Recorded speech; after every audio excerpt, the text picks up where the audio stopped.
క్రీస్తునాథునియందు ప్రియ సహోదరి సహోదరులారా, సామాన్య 27వ ఆదివార ధ్యానాంశానికి స్వాగతం.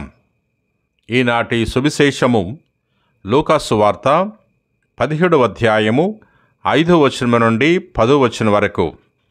అది క్రీస్తు పూర్వము 6వ శతాబ్దం. యూదా రాజ్యములో ఇజ్రాయేలీ ప్రజల మధ్య హబక్కుకు ప్రవక్త వెలిశాడు. ఆ సమయంలో ఎక్కడ చూచినా దౌర్జన్యం, అవినీతి, హింసాకాండ, కలహాలు చెలరేగుతున్నాయి. బాబిలోను రాజు యూదా రాజ్యంపై దండెత్తి వచ్చి ప్రజలను నానా హింసలో పాలు చేశాడు. ప్రజలు ఆ బాధలకు తట్టుకోలేక అల్లాడిపోతున్నారు. ఆ తరుణములో హబక్కుకు ప్రవక్త దేవునికి ప్రజల తరపున ప్రార్థన చేసినదేమనా, ఓ సర్వేశ్వరా, ఎంతకాలము నీవు నా మొరను ఆలకింపకుందువు? దౌర్జన్యము జరుగుచున్నదని నేను నీ చెవిలో ఎంత అరిచినను నీవు రక్షించటలేదు. నన్నెందుకు దోషము చూడనిచ్చుచున్నావు? ఎక్కడ చూచినను వినాశనము, హింసాకాండ అగ్గుపడుచున్నవి, జగడములు, కలహములు రేగుచున్నవి. హబక్కుకు గ్రంథము 1వ అధ్యాయము 2వ వచనం నుండి 3వ వచనం వరకు. ప్రజల పాప ఫలితమే తమకు వచ్చిన కష్టాలు, అనర్థాలు అని ప్రవక్త గ్రహించాడు. చేసిన పాపానికి ఫలితము అనుభవించవలసిందే. అయితే దేవుడు దయామయుడు, ఆపదలో ఆదుకునేవాడు. పాపిని శిక్షించినా మరలా మన్నించి పాపిని దగ్గరకు చేర్చుకునేవాడు. మీ పాపములు రక్తం వలె ఎర్రనివైనను అవి హిమము వలె తెల్లబడును అని యావే ప్రభువు చెప్పాడు కదా. మరి బాధల్లో మలమలమాడిపోతూ ఎంత మొరబెట్టినా ఆయన ఎందుకు ఆలకించట్లేదు? పైగా పాప పంకిలములో పడి ఉన్న బాబిలోను దేశస్థులు దైవ ప్రజలను నానా హింసలు పాలు చేస్తూ సుఖంగా కాలం గడపటం ఎంత విడ్డూరము! పాపులను ఘోర పాపుల చేత శిక్షించటము అన్యాయము కదా. దైవ ప్రజలు అష్టకష్టాలు పాలవుతుంటే మహాపాతకులైన బాబిలోను దేశస్థులు సకల సుఖాలను అనుభవిస్తున్నారు ఏమిటి? యావే ప్రభు అన్యాయాన్ని ప్రోత్సహిస్తున్నట్టుంది. ఇటువంటి ప్రశ్నలతో సతమతమవుతున్న ప్రవక్తకు యావే సమాధానమిస్తూ దైవ ప్రజల పరిస్థితిని మరింత కష్టతరము చేయబోచున్నానని తెలియజేశాడు. అందుకు ప్రవక్త తల్లడిల్లిపోయి ఎంతో ఆవేదనతో మరలా మొరబెట్టగా యావే ప్రభు ఇలా సమాధానమిచ్చాడు. నేను నీకు తెలియచేయు దర్శనమును నీవు స్పష్టముగా వ్రాత పలకపై వ్రాయుము, సులువుగా చదువుటకు వీలుగా ఉండునట్లు వ్రాయుము. నేను నీకు వెల్లడి చేయు సంగతి నిర్ణీత కాలమున జరుగును. అది ఆలస్యముగా నెరవేరినట్లు కనిపించినను నీవు దాని కొరకు వేచి ఉండము. అది తప్పక జరుగును, ఇక ఆలస్యము జరగదు. ఆ సంగతి ఇది: సత్యవంతులు మాత్రమే జీవిస్తారు, దుష్టులు కొనసాగరు. అయితే నీతిమంతులు భక్తి విశ్వాసం వలన జీవింతురు. హబక్కుకు గ్రంథము 2వ అధ్యాయము 1వ వచనం నుండి 4వ వచనం వరకు. యావే ప్రభు ఇచ్చిన సమాధానములో మనము కొన్ని ముఖ్య విషయాలని గుర్తించాలి. ఆపదలో ఉన్న వారిని ఆయన తప్పక రక్షిస్తాడు. అయితే అది ఆయన నిర్ణీత సమయంలో జరుగుతుంది. అన్నీ మనకు అనుకూలంగా జరగవు. కొన్నిసార్లు ఆయన మనల్ని అగ్ని పరీక్షకు గురి చేస్తూ ఉంటాడు. కొలిమిలో బంగారము శుభ్రపడి తేజోవంతమైనట్లే మనము కూడా కష్టాలను ఓర్పుతో, విశ్వాసముతో భరించినట్లయితే నూతన వ్యక్తిత్వముతో మనము కూడా కలకలలాడుతాం. మన భౌతిక, ఆధ్యాత్మిక జీవితాలు మరింత పటిష్టమై రాబో సమస్యలను ధైర్యంగా ఎదుర్కొంటాం.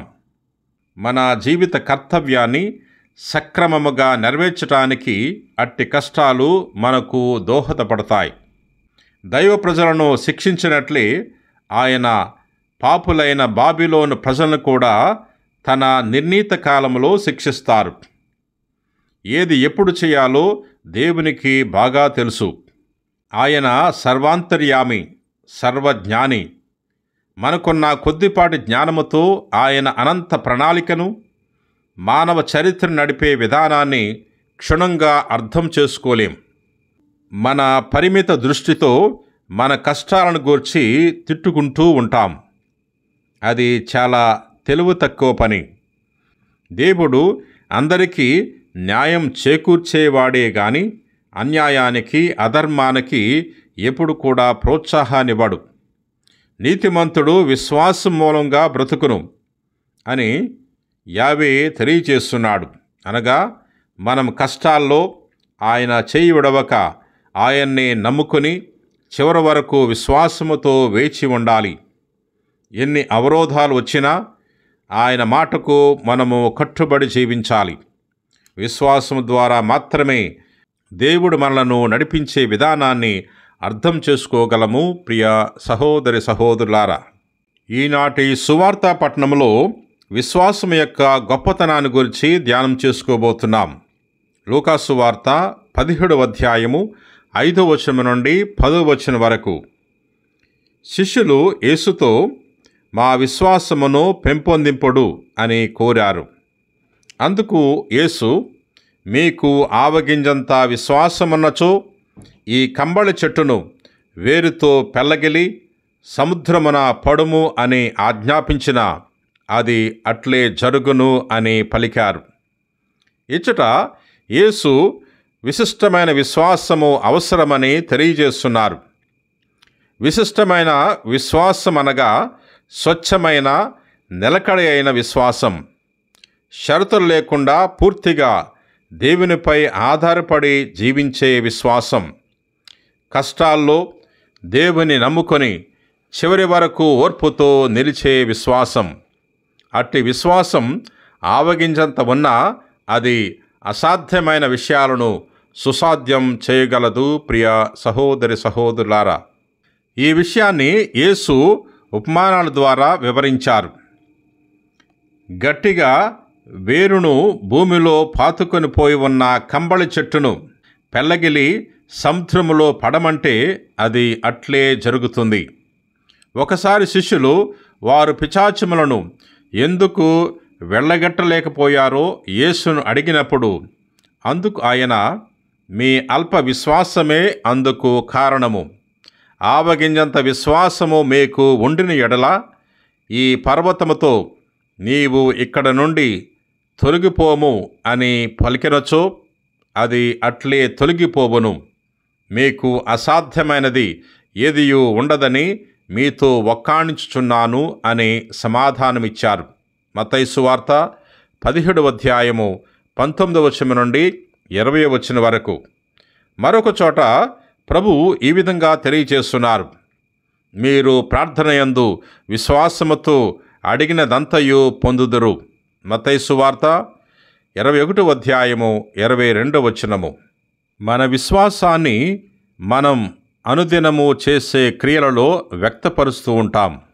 అయితే మన విశ్వాసపు క్రియలకు దేవుని నుండి వేతనాన్ని కానీ బహుమానాన్ని కానీ మన హక్కుగా కోరటానికి వీల్లేదు. ప్రియ మిత్రులారా, మనం దేవుని సేవకులం కాబట్టి మనకు ఆయనపై ఏ హక్కు లేదు. ఆయన సేవకులంగా మన కర్తవ్యాన్ని మనము నెరవేర్చటం తప్ప మనకు లభింపవలసిన హక్కులు లేవు. పరిసయ్యులు తాము చేసే ప్రతి మంచి కార్యానికి దేవుని నుండి ప్రతిఫలానికై హక్కు ఉన్నట్లు భావించేవారు. ధర్మశాస్త్రాన్ని తూచా తప్పకుండా ఆచరిస్తే వారికి బహుమానాన్ని వసగే బాధ్యతను దేవునిపై మోపేవారు. ఇట్టి తప్పుడు భావాన్ని సవరించటానికి యేసు ఈ దినం సువార్త పట్టణంలో ఒక ఉపమానాన్ని చెప్పారు.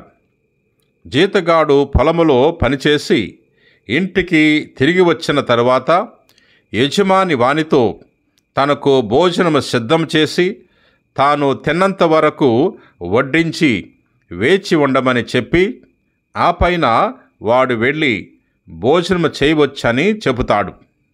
అంతేగాని తాను తినకముందే యజమాని సేవకునితో వెళ్ళి భోజనం చేయమని చెప్పడు. ప్రియ సహోదరి సహోదరులారా, తన ఆజ్ఞను శిరసావహించిన సేవకునికి యజమాని కృతజ్ఞత తెలపడు. అట్లే సేవకులమైన మనము విశ్వాస కార్యాలను మన యజమాని అయిన దేవునికి చేసినప్పుడు ఆయన మనకు కృతజ్ఞత తెలియచేయవలసిన అవసరం లేదు, బహుమానము ఇవ్వవలసిన అవసరం లేదు. మన కర్తవ్యాన్ని మనము నెరవేరుస్తున్నాం అంతే. అందువలనే యేసు, మీరు మీ బాధ్యతలను నిర్వహించిన మీదట మేము అయోగ్యులమగు సేవకులము, మేము మా కర్తవ్యమునే నెరవేర్చితమి అని పలుకమని తెలియచేస్తున్నారు. లూకాసు వార్త 17వ అధ్యాయము 10వ వచనము. విశ్వాసం అంటే ఏదో కొన్ని అమూల్యమైన సత్యాలను మానసికంగా అంగీకరించటం కాదు. ప్రియా మిత్రులారా, ఏ షరతులు లేకుండా దేవుణ్ణి అంగీకరించి అన్ని వేళలా ఆయనకు కట్టుబడి ఉండటం, ఆయన్ని ప్రేమించి విధేయించి నడుచుకోవటం. అట్టి విశ్వాసం ఉన్నవాడు అన్ని సమస్యలకు పరిష్కారం దేవుని యందు పొందగలుగుతాడు. శాస్త్ర పరిశోధనలకు అసాధ్యమై మిగిలిపోయిన సమస్యలను కూడా విశ్వాసం పరిష్కరిస్తుంది. అందువలనే యోహాను, విశ్వాసము చేతనే మనము లోకముపై విజయము సాధించగలము అని పలికాడు. యోహాను గారు రాసిన మొదటి లేఖ 5వ అధ్యాయము 4వ వచనము. మానవ జీవితానికి శ్వాస ఎంతో అవసరము. శ్వాస లేనిదే ప్రాణము లేదు. శ్వాస ఆగిపోయినప్పుడు మనిషి చనిపోతాడు.